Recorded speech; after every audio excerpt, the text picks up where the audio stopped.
próxima sessão. Vamos lá, eu vou começar, eu vou ligar a câmera aqui, né, eu vou compartilhar com vocês a minha tela antes, aqui do próprio Microsoft Teams, tá? Então vamos lá, gente. Como eu já tinha deixado um vídeo para vocês, eu tenho certeza que nem todos olharam. Se alguns olharam, eu já fico muito feliz com isso. Então aqui dentro de arquivos, ó, vocês têm aí alguns materiais. Então, vocês têm tanto parte de materiais de sapato, a apresentação de sapatos, que é a apresentação que a gente vai estar utilizando hoje. Vocês têm uma tabela, que é uma tabela de flexão oblíqua, tá?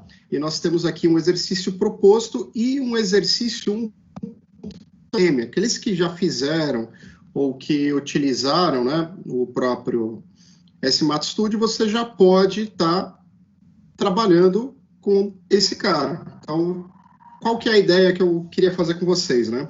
Além de apresentar a ferramenta, eu quero que vocês comecem a utilizar ela durante a própria aula, né? E aí, se alguém tiver alguma dúvida, você pode compartilhar a tela comigo da sua máquina e eu já resolvo o problema para você ali no momento, tá? Aqueles que não quiserem também, pode fazer no papel, é só um teste aí. Tudo bem? Eu vou compartilhar, então, aqui a apresentação.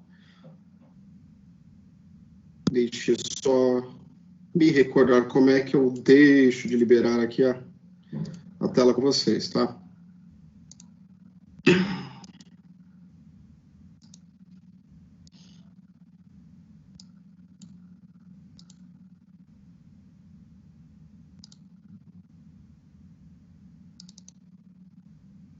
Tenho aí algumas notícias, acho que alguém acendeu uma vela aí e o santo respondeu, tá, gente? Só para vocês entenderem o que a gente vai fazer, tá? No dia 9 de maio, não, no dia 8 de abril, senhores, nós vamos fazer uma pequena avaliação, tá? É um complemento aí para a gente poder compor uma nota da P1. Vocês já estavam aí meio atiçados. Então, eu recebi isso aí agora, pouco antes dessa informação de entrar, e aí a gente vai fazer uma avaliação junto com aqueles exercícios para poder compor a nota da pergunta de vocês, ok? Quem não entregou algum dos exercícios pode entregar até esse dia 8, mas é claro que ele não vai valer 100% da nota aí, tá, gente? A gente já tem discutido bastante a respeito disso, já havia deixado isso claro aí com vocês, tudo bem?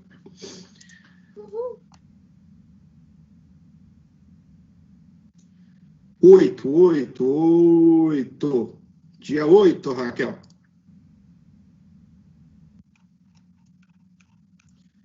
apresentação está carregando ainda, tá, gente? Não sei o que se passa na minha cabeça ainda, dá 70 e poucos slides para vocês.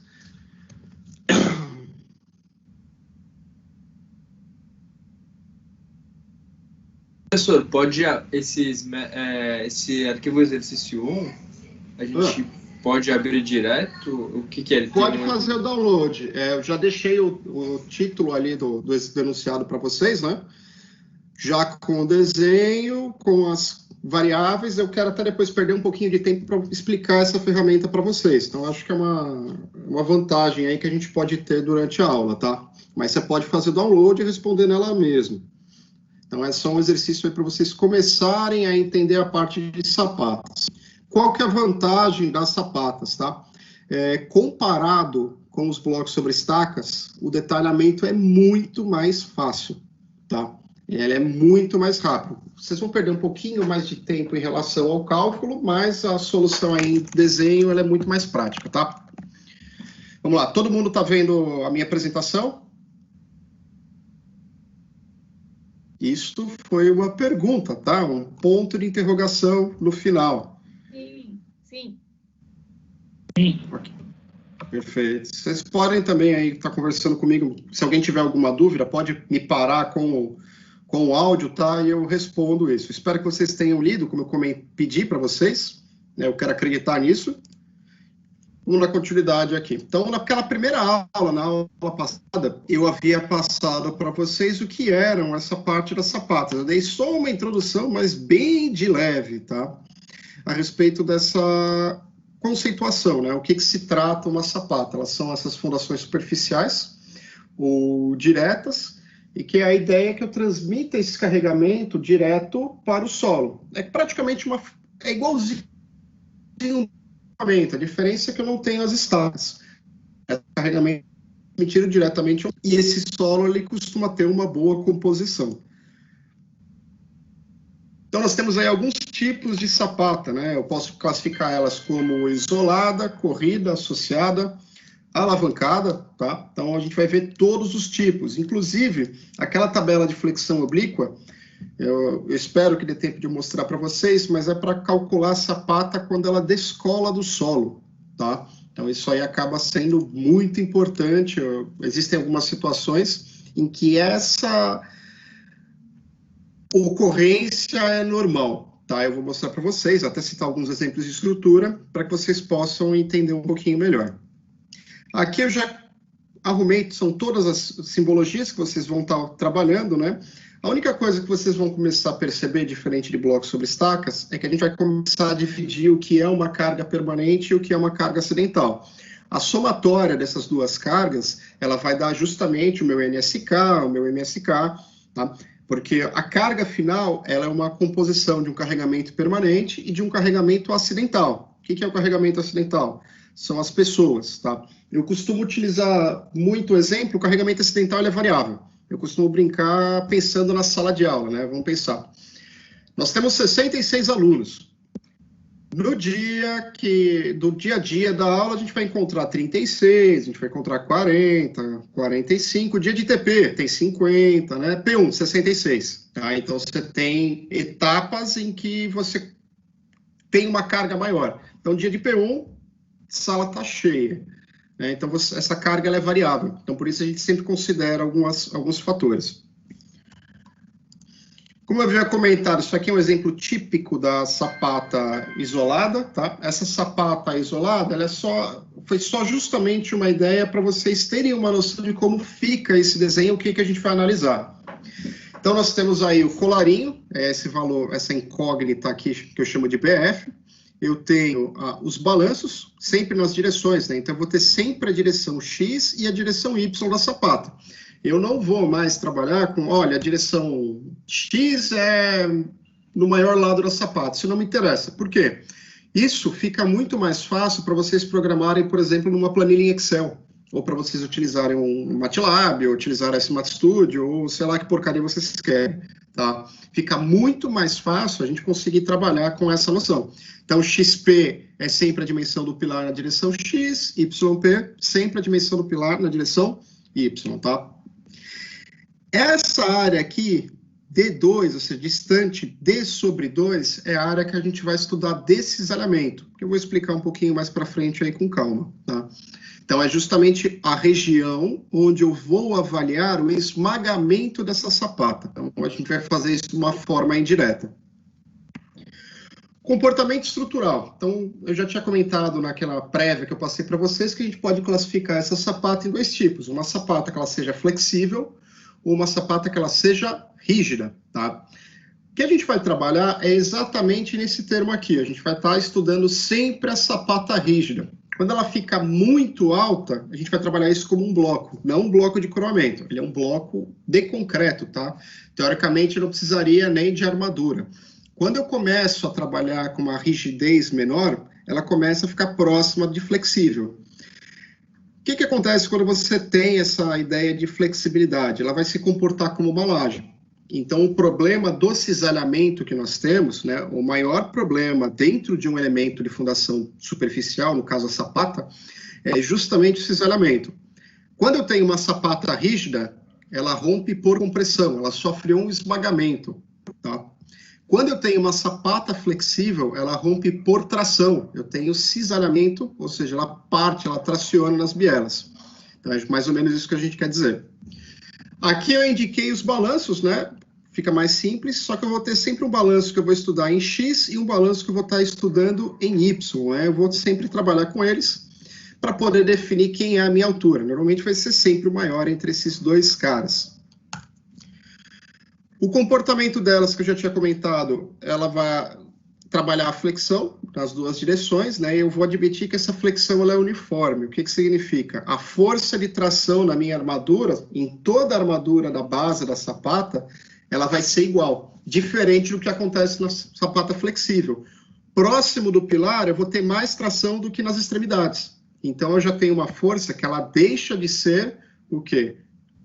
Atuante, né? Ela diminui, ela não se comporta, tem uma concentração maior, então eu poderia colocar armaduras diferentes. Como eu falei, o foco que nós vamos trabalhar aqui nessa aula de sapatos vai ser sempre a sapata rígida, que é normalmente o modelo mais comum.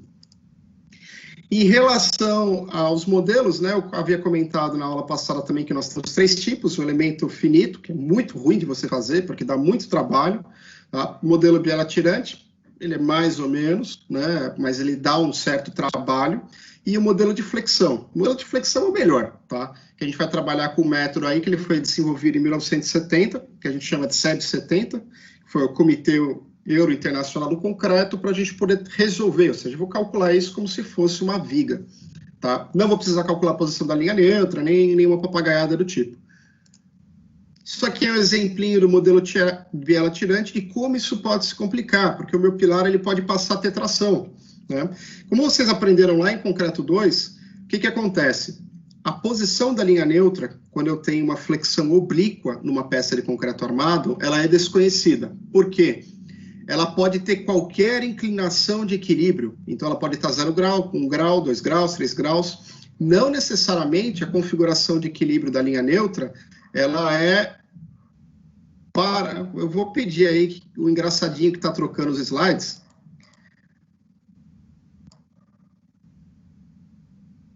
Não necessariamente a minha linha neutra ela vai ser paralela a... Oi, professor, desculpa. Sem querer. É que você falou que estava... Tudo bem, tá perdoado, tá? Mas que não se repita. Okay? Eu vi que estava parada a tela, não entendi muito bem. Eu comecei a trocar. Não, tudo bem. Não tira nota, não tira nota.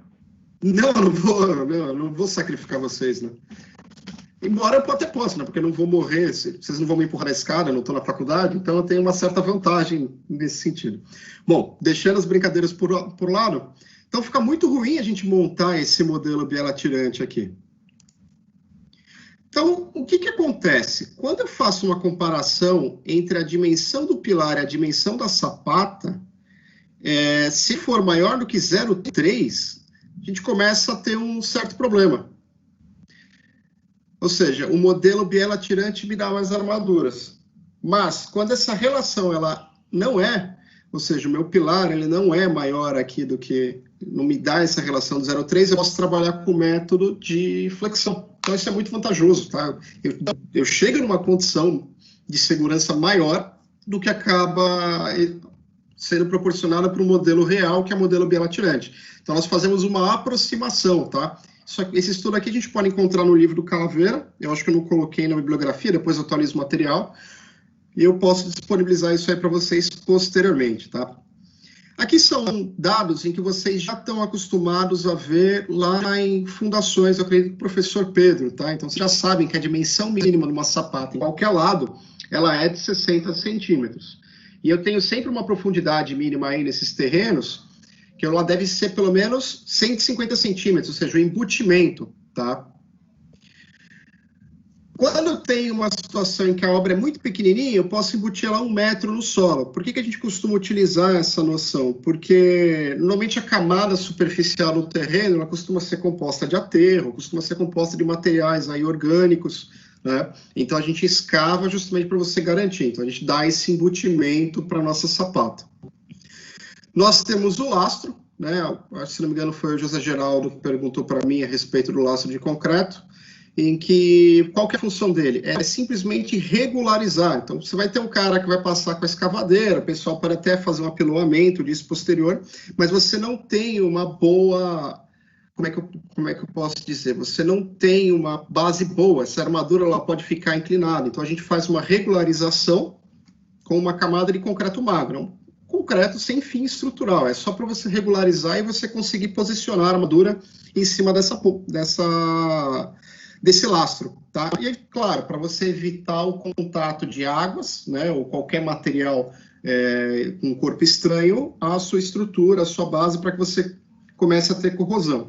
Lembre-se, uma vez que você enterrou essa porcaria, nunca mais você vai olhar para ela, só se cair, tá? Então a gente não tem essa noção de como é que ela vai se comportar. Ó, eu não consigo fazer uma escavação. Na verdade, até consigo, mas são em casos extremos, tá? Normalmente num reforço de fundação, uma situação que dá recalque.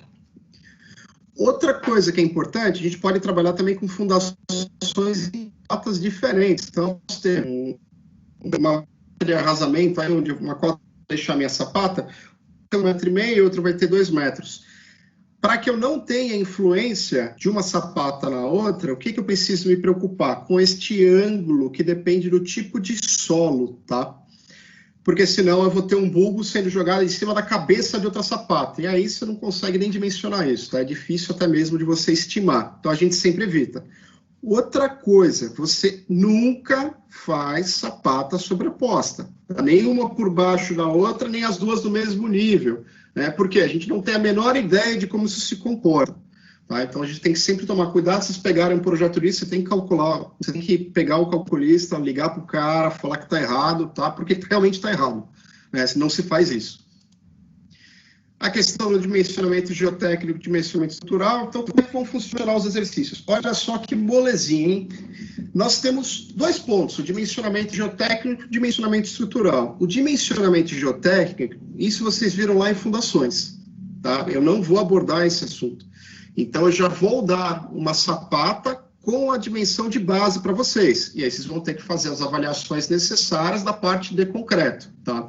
Então, a gente vai focar basicamente no dimensionamento estrutural. Vocês vão lembrar lá que quando a gente estudava com o Pedro, ele sempre falava, olha, considera no mínimo 5%, 10%, dependendo do tipo de sapata que você tem, para levar em consideração o peso próprio.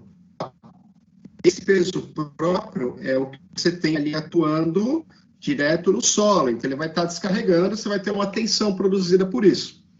Esse peso próprio, ele não é levado em consideração no dimensionamento estrutural. Por quê? Tá? Imagina que eu tenho uma carga distribuída, em cima eu tenho uma carga distribuída por baixo. Elas se anulam. Tá? Então, a única coisa que vai produzir um momento fletor vai ser somente a carga proveniente do pilar. Tá? Em algumas ocasiões, se a sapata sofrer um descolamento, o que acontece? A base dela se descola do solo.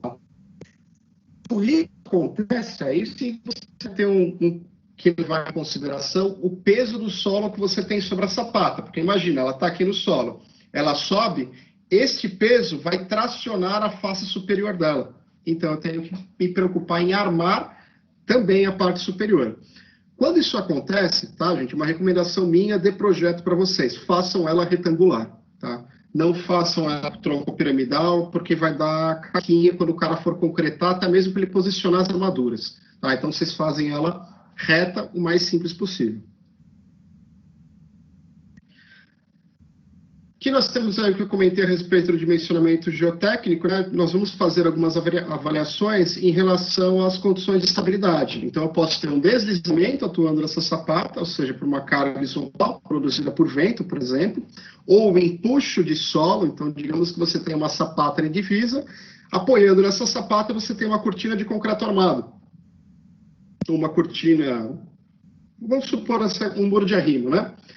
Basicamente, o muro de arrimo também vai levar essa conta da sapata. Quando você tem o empuxo, ele é normalmente distribuído como uma carga triangular, esse empuxo ele vai empurrar a tua sapata e ela vai tender a deslizar. Tá? Então, isso é um problema de estabilidade. Se ela deslizar, você vai ter problema. Né? Outra coisa é ela descolar do solo. Eu posso permitir que essa sapata descole um pouco do solo. Quanto é um pouco? Pelo menos 2/3 da base tem que estar comprimido. Tem algumas regrinhas que eu vou mostrar para vocês aí quando a gente for entrar em sapata isolada, principalmente, tá? Mas não vamos esquentar a cabeça com isso agora. O detalhamento, ele vai seguir o mesmo padrão que vocês viram lá em blocos sobre estacas. Então, a gente vai ter a armadura de equilíbrio geral, Função auxiliar, dificilmente eu vou ter alguma coisa, tá? A gente vai ter, por exemplo, esse sapato à corrida, que é uma armadura apenas de amarração, e equilíbrio local. Pode ser que seja necessário fazer uma avaliação do fendilhamento, que é o mesmo sistema que eu mostrei para vocês lá em Bloco sobre Estacas, que está aquela etapa de tópicos especiais. Não é o foco, tá, da nossa aula trabalhar com essas armaduras de equilíbrio local, mas vocês podem estar utilizando posteriormente. Aqui é o tipo de padronização, né, que eu já havia comentado antes, os exemplos, a lista de aço, e aqui é uma marcha de cálculo. Cara, sapata não muda muito disso, tá? Determinação da geometria. O que a gente vai fazer com a geometria? Quem fez concreto 3 semestre passado comigo, viu que a gente antigamente a gente mencionava primeiro as tensões na base. Eu inverti essa parte para a geometria. Por quê? Quando eu tenho uma carga horizontal, essa carga horizontal me faz muita diferença. Tá? Ela vai produzir um momento fletor adicional na sapata. Eu vou compartilhar a minha tela aqui com vocês para tentar mostrar ou explicar esse conceito, tá? Deixa eu só compartilhar aqui a minha área de trabalho. Vocês estão vendo esse quadro em branco aqui, né? Então, como é que funciona? Eu vou fazer o desenho. Vamos supor professor, que... Oi? Tá aparecendo Sim. nada. Tá aparecendo o seu rosto, professor. Só a sua foto. Agora sim. Agora foi. Agora foi. Foi? Peraí, agora Sai. acabei de cancelar. Vamos lá, deixa eu ver. E agora? Vocês estão na minha cara ou vocês estão vendo a apresentação? Só a foto. Sua cara. Mas aí foi agora. Agora foi. Acho que tem um delayzinho. Tá. Tem um delayzinho. Como vocês falaram, a conexão com a internet também, né? Aqui acaba sendo um probleminha. Então vamos lá, vamos supor que a sapata ela vai ter esse formato aqui. O legal aqui é que o desenho vai parecer muito de aula, tá? Vocês estão acostumados a ver. Então nós temos essa sapata. Na base desse pilar, repara, as cargas que chegam, elas chegam aqui na base. Então eu vou ter uma força axial chegando. Eu posso ter um momento fletor. Oi? A tela tá branca, nada, mas a gente não tá desenhado. Tá bem lento, eu acho. Vamos... Agora foi. Tá, deixa... Agora apareceu o desenho. Tem eu uma delayzinho. sapata com Uma carga força para axial. baixo e um momento. Isso.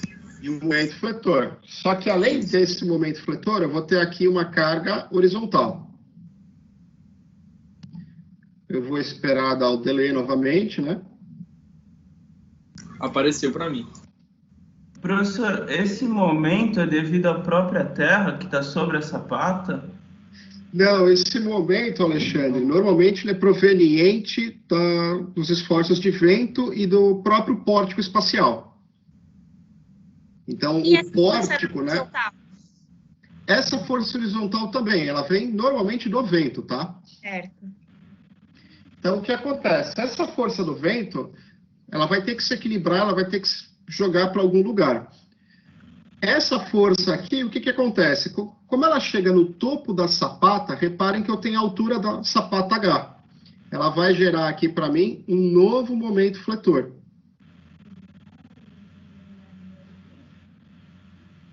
Certo. Esse momento fletor, então, ele é igual a V vezes H. Então, você pode adicionar ou subtrair esse momento fletor de acordo com as condições que nós temos. Então, por isso eu falei, vamos definir primeiro a geometria da minha sapata, para depois a gente começar o nosso estudo da definição das tensões na base, tá? Alguém entendeu alguma coisa do que eu disse até o momento? Sim. Sim. Sim. Beleza. Deixa eu só carregar o café aqui, gente. O bom de você dar aula online é que eu posso estar tomando café e ninguém está vendo, né? Eu vou compartilhar de novo aqui a minha. Tomando uma breja também, o senhor não tá vendo. Também dá, tá? Vocês lembram que tinha uma mosca na aula passada, né? Eu vou só abrir aqui, carregar.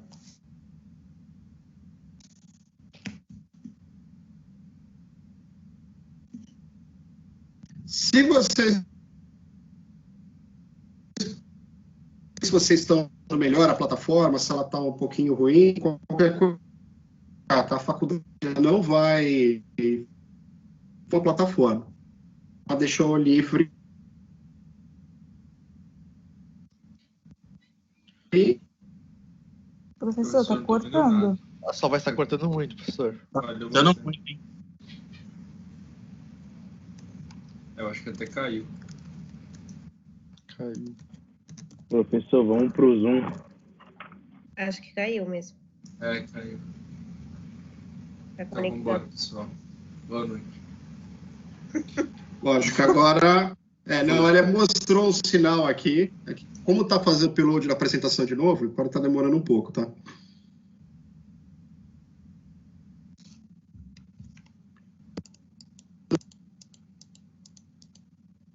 Foi o que eu falei, se for o caso, eu volto para o Google Meet que a gente estava usando e tocamos pau aí.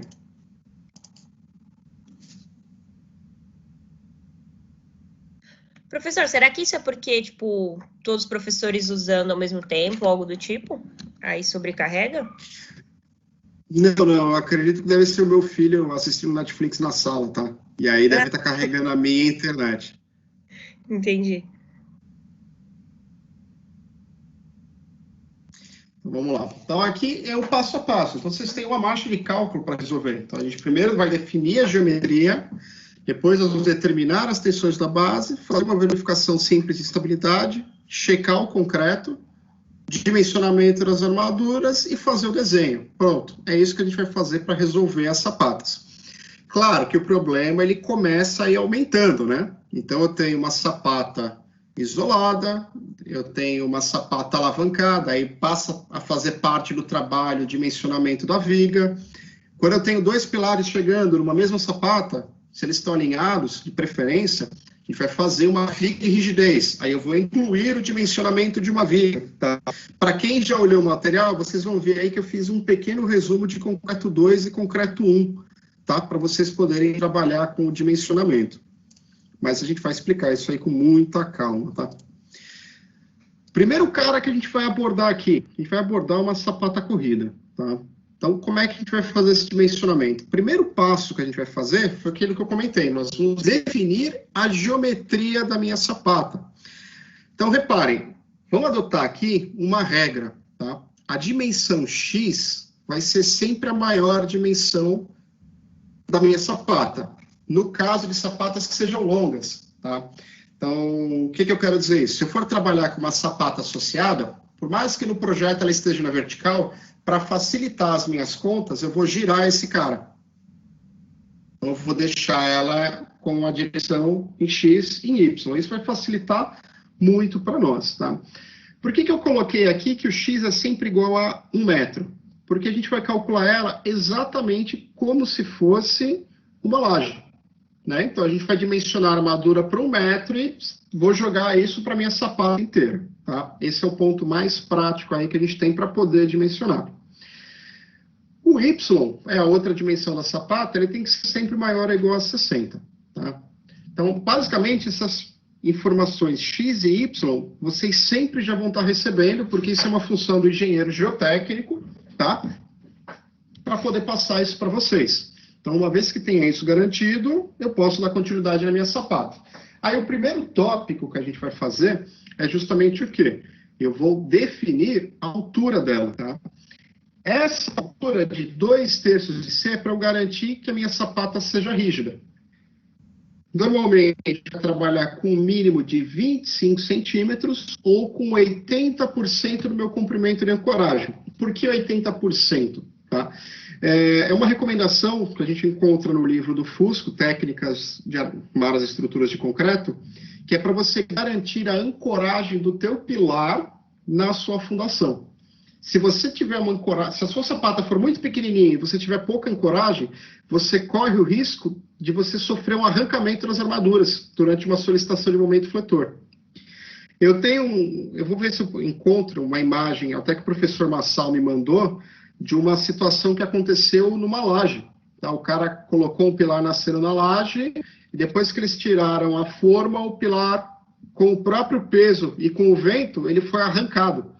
Justamente porque falta o comprimento de ancoragem necessário. Então, ele não tinha nada, a barra, simplesmente, a armadura foi arrancada, tá? E ela acabou tombando. A mesma coisa pode acontecer num elemento de fundação, com uma sapata, ou mesmo com o bloco, tá? Então, o bloco, às vezes, a gente costuma colocar também esse 80% de LB. O colarinho, gente, é difícil falar colarinho, né, de sexta-feira. O que acontece? Ele vai estar variando entre 2,5 e 5 centímetros. Qual que é a função dele? O colarinho é justamente a distância que eu tenho da face do pilar até o trecho trapezoidal da sapata. Qual que é a função dele? Eu garantir apoio para a forma do pilar. Então, nessa posição, eu faço o fechamento do meu pilar e apoio essa parte da sapata. Se eu não tiver essa inclinação, o que pode acontecer? Você vai ter que colocar uma mão francesa, um engastalho aí, para você conseguir garantir o apoio desse teu pilar, tá? Então, normalmente a gente deixa entre 2,5 a 5 centímetros, que é justamente a forma do pilar, tá? Na sequência, eu tenho a primeira altura, que eu chamo de altura do trecho trapezoidal, que é o valor de H1.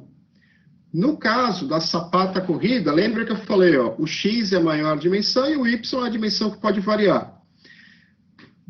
Eu vou usar o balanço de Y, ou seja, eu vou pegar este balanço aqui, menos o colarinho, vezes a tangente de alfa. Quem que é esse alfa? Para que eu não precise utilizar uma forma inclinada, cara, isso dá um trabalho desgraçado de você colocar uma forma inclinada em cima de uma sapata, tá? Porque, primeiro, como é que você vai garantir esse ângulo? O cara não vai conseguir executar, né? Então, a gente sempre coloca menor do que 30 graus para que o cara consiga simplesmente, com o próprio concreto, ele deixa esse desnível. Se a altura for se for superior a 30 graus, quando você colocar o concreto, ele vai cair. Então, você precisa de forma. Então, a gente adota este valor de A menor ou igual a 30 para garantir o quê? Justamente a não utilização da forma, tá? O valor de H0, ele é o valor do trecho retangular. Então, é justamente esse pequeno trecho aqui que vocês podem ver na imagem, tá? Vai ser 20 centímetros, H sobre 3 ou H menos H1. Ou seja, a gente vai procurar qual é o menor entre eles. Uma vez que eu fiz isso, estou garantido. Tu consegue ir escrevendo na tela ou apontando onde você está falando? Porque eu só estou vendo o texto daqui da forma, da geometria. Tá, pera aí. Deixa eu fazer de outra forma, então.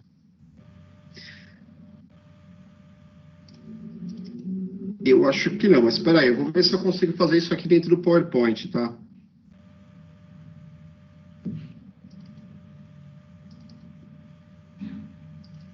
Professor, acho que dá, não sei se foi na aula do Damin, que ele apontava com um laserzinho, não sei como que ele fazia, não.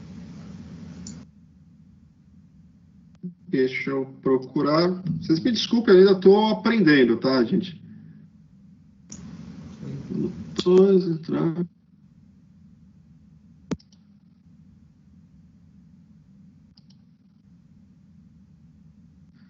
Aparentemente não tem nada aqui. Vou tentar mudar aqui para o PowerPoint. Eu vou compartilhar minha tela, que eu acho que deve ficar mais fácil, né? É muita tecnologia, né?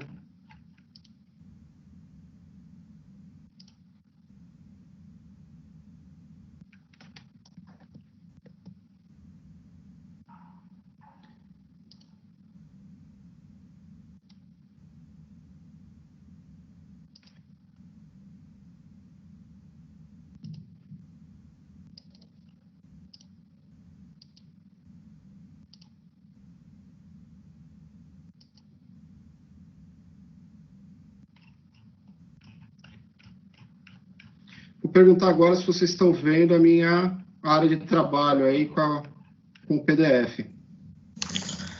Não estou vendo nada aqui. Por enquanto ainda não. Tá na foto. Vou tentar mais uma vez.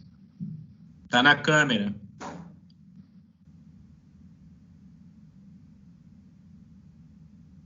Foto. Vamos ver se tem um delay ainda. Aí, esse. Ele tem um delayzinho, então esse é um ponto ruim do Teams, tá? Vocês devem estar vendo a mãozinha do mouse aqui, né?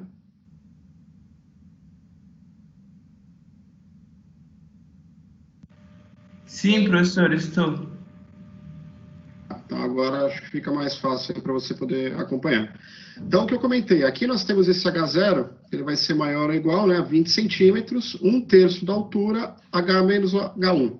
Tá? O H1 é a altura do trecho tronco piramidal, Professor. e o H0... Oi? Eu não entendi qual que é esse CY. Para encontrar o H1, o que é esse CY? O CY, ele é justamente isso aqui, ó. Ele é a distância que eu tenho do final da sapata até o pilar. Esse cara é o que a gente chama de CY, ele é o balanço da minha sapata. Ah, tá bom. Ele vai estar bem aqui, ó. Esse cara é o CY. Essa distância da face do pilar até o final da sapata.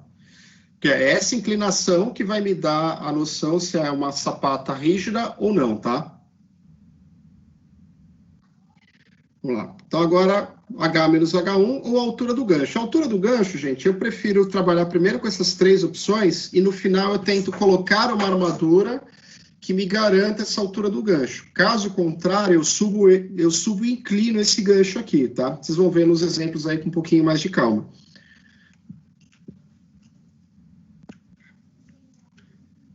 Na sapata corrida, a gente vai entrar agora na parte da determinação das tensões na base. Tá? Como é que eu calculo essas solicitações? Lembra que eu falei, o único momento que vai me interessar vai ser o momento em torno do eixo X. Tá? Só esse cara vai me interessar. Por quê? O outro momento não me interessa, ele vai ser absorvido pela parede, tá? Se for em torno do eixo Y. Então, o que eu quero dizer com isso? Se a gente imaginar que a minha sapata ela vai ter um formato parecido com esse aqui, ó. Então, aqui nós temos a parede da sapata.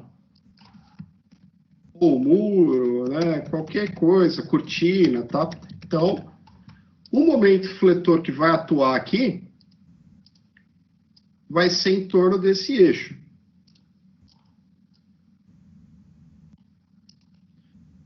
Então, vai ser sempre o momento vetorial, ou seja, o momento fletor em torno do meu eixo X.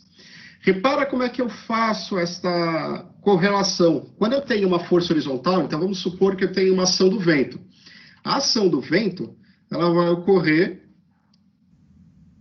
nesta direção. O que acontece? É VSKY, ou seja, a força cortante que eu tenho atuando aqui na base do muro, nesta direção, vezes a altura da sapata. Isso também vai me dar um momento fletor, ó, em torno deste eixo.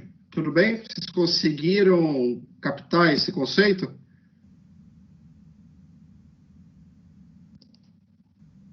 Sim. Pode responder aí pelo chat, o que for mais fácil para vocês, tá? Sim. Oi? Eu não sei se está acontecendo com todo mundo, mas o delay do desenho que o senhor faz é muito grande. E aí, eu por exemplo, aqui não estou conseguindo acompanhar do que o senhor fala, que o desenho só aparece bem depois. Eu também, não estou entendendo nada.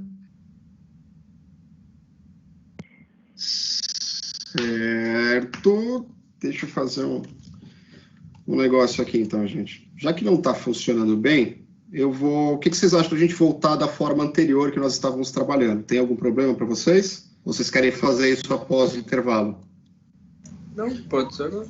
Acho melhor agora, porque né, Depois do vai intervalo. agilizar, porque agora está meio complicado. A gente já muda já. Tá, então eu vou fazer isso aqui para já, tá, gente? Então, já se for o mudou caso, eu agora. vou deixar todas as reuniões.